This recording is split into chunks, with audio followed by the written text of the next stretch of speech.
Welcome to LatinPerDiem. Let's continue with Caesar.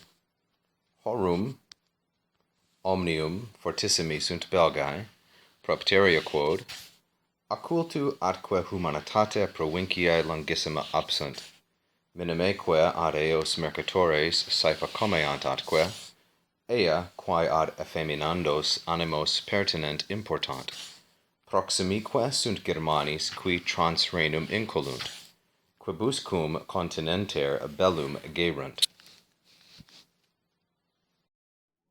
This is again from Caesar's De Bello Gallico, or The War in Gaul, and I read the previous slide quite rapidly because it had already been read before. Of all of these, meaning the three people groups, the Belgians, Caesar says, are fortissimi. They are the most bold, and then he will give us the reasons why this is the case, and the reasons stretch really through the rest of the sentence. So thus we see that the main verb, sunt, comes very early, and then there is quite a bit of modification. Now in Latin, all modification is of two types. It is either adjectival modification, which tells us something about subjects and objects, or it is adverbial modification, which tells us something about the type, or the time, or the quality of the action. Let's look at this passage. They are the boldest, he says, inasmuch as, because, absunt longissime, they are removed, and they are removed longissime, very far, from two things, occultu and humanitate. Now this word cultu is from the noun cultus. It's fourth declension and masculine, and its meaning is fairly straightforward. It means something like civilization. Humanitate, on the other hand, is a third declension feminine noun, humanitas, humanitatis.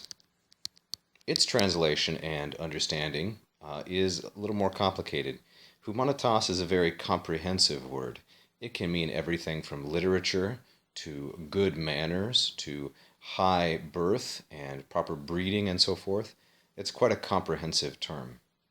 Caesar says that the Belgians are the fiercest inasmuch as, propterea quod, they are very far removed from the civilization and the humanitate, the refinement, provinciae. Now, when he says provinciae, he means, in particular, the provinciae nostri, from the civilization and refinement of our province. What Caesar has in mind here is that region of southern Gaul that was closest to Italy, just across the Alps, and thus had long been subjected to Roman influence and Roman culture. Now, there are other reasons why he says they are the fiercest, namely the mercatores comeant and their proximity to the Germans. But we will have to leave those two ideas for the next episode. Please join us next time.